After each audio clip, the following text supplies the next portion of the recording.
Berlin, 1945. The war in Europe had reached its final stages. After years of relentless fighting, the Nazi regime had crumbled, but for the civilians of Berlin, the end of the war did not bring peace. It brought new horrors. As Soviet forces advanced into the heart of the city, they encountered a civilian population in ruin. But as history often reveals, the horrors of war are not always limited to the battlefield.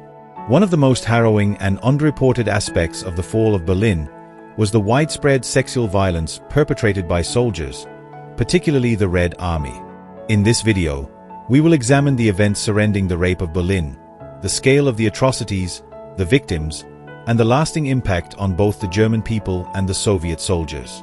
It's a painful chapter of history that deserves to be remembered, not just for its brutality, but for its long-lasting consequences on both societies. To understand the atrocities that took place in Berlin during the final days of World War II, we must first understand the context. By April 1945, Nazi Germany was on the brink of defeat. Adolf Hitler had taken his own life in the Führerbunker as Soviet forces closed in on the city. The war was almost over, but the human cost would be far from finished. The Red Army had pushed through Poland, Hungary, and Czechoslovakia, facing an incredibly brutal war against Nazi forces. The Soviet troops were exhausted, battle-weary, and in many cases, seeking vengeance for the suffering they had endured at the hands of the Nazis, especially during the siege of Stalingrad and the horrors of the Eastern Front. The situation in Berlin was dire. The city had been heavily bombed, its infrastructure decimated. The population was starving, struggling with constant air raids, and living in constant fear. When the Soviets arrived, they faced not only the remnants of Nazi resistance, but also the horrors of the civilian population suffering. When Soviet forces entered Berlin, they encountered a city in chaos. With most of the German military either defeated or retreating, there was little organized resistance left. What followed was the widespread rape of women across the city. Estimates of the number of women assaulted vary greatly. Some historians suggest that between 100,000 to 200,000 women were raped during the Soviet occupation of Berlin and other parts of Germany. Other estimates are higher, considering the broader geographical context. These acts of sexual violence were not isolated incidents. They were part of a larger pattern of systemic abuse, perpetrated by soldiers who had been through years of brutal warfare. Many were desensitized to violence, having endured atrocities themselves. The impact of this trauma was compounded by the fact that much of the German population, including women, was perceived by Soviet soldiers as having supported the Nazi regime. While Soviet leadership was aware of the problem, it did little to prevent or punish the actions of its soldiers. Soviet officials and commanders were more concerned with the war effort and occupying the city than addressing the treatment of civilians. The brutality of these acts against women was largely ignored in the immediate aftermath of the war. Why did Soviet soldiers commit such violent acts? To answer this question, we must consider the context of the Soviet Union's involvement in the war.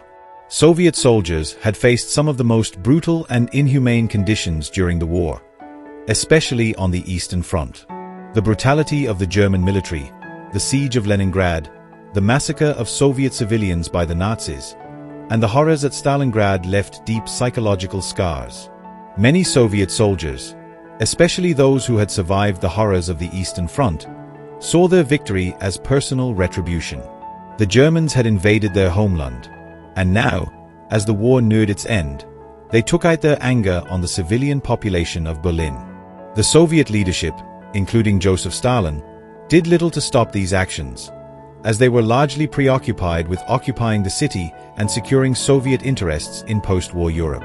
The Soviet military command did issue orders to prevent such behavior, but these were often ignored by soldiers who had already witnessed and committed unimaginable violence.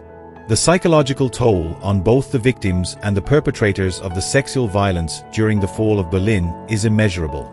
For the women of Berlin, the aftermath of the war was not just physical destruction, but psychological devastation.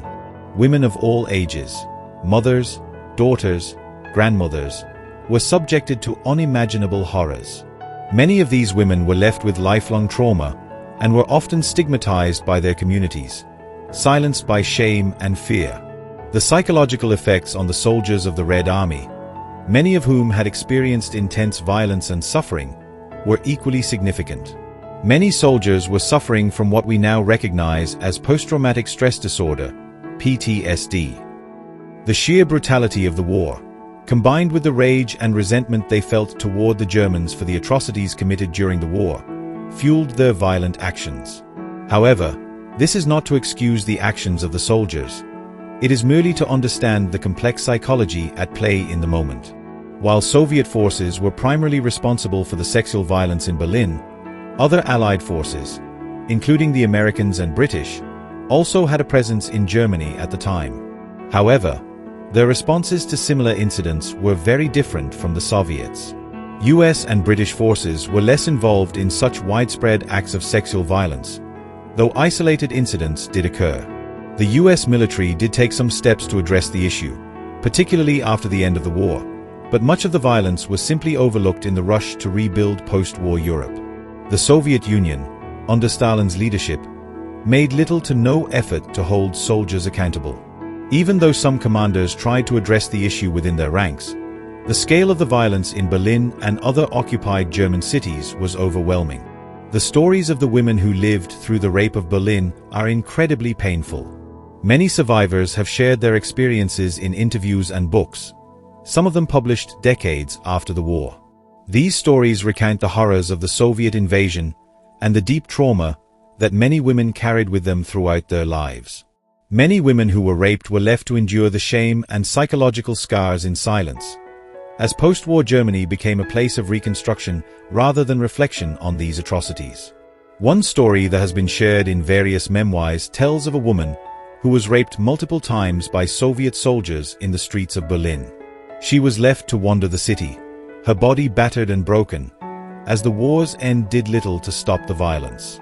For many survivors, the end of the war did not bring relief but more suffering. The aftermath of these events was not immediately addressed by either the German or Soviet authorities. In the years following the war, there was little official acknowledgement of the rape of Berlin. Victims were often left to carry their trauma alone, as society's focus shifted toward rebuilding Germany and dealing with the physical destruction of the war. The silence surrounding these events lasted for many decades, with many survivors feeling that their suffering was ignored or minimized. The long-term effects were felt by the survivors and their families. Many women were left with lasting physical and mental health issues. The stigma of rape, combined with the intense social pressures of post-war Germany, meant that these women often lived in isolation, with little support. In recent decades, historians and scholars have begun to explore and acknowledge the full extent of the sexual violence that occurred during the fall of Berlin. The rape of Berlin has become an important subject of study in understanding the complexities of wartime violence and its long-term impact on societies. The importance of recognizing these events is not just about remembering the victims, but also understanding the broader implications of war and trauma. Modern approaches to war crimes and sexual violence in conflict, such as those seen in the International Criminal Court, ICC, have developed in part because of lessons learned from events like the rape of Berlin. It's critical to remember these events, so that we can learn from the past and ensure that such atrocities are never repeated. The rape of Berlin is a harrowing reminder of the suffering and destruction that war brings to all people. It is a tragic part of history that must be remembered, not only to honor the victims, but to ensure that such violence is never forgotten. As we look to the future, we must continue to reflect on the lessons of the past and strive for a world where peace and justice prevail. Thank you for joining me in this difficult exploration of history. If you would like to learn more about this subject or share your thoughts, please leave a comment below.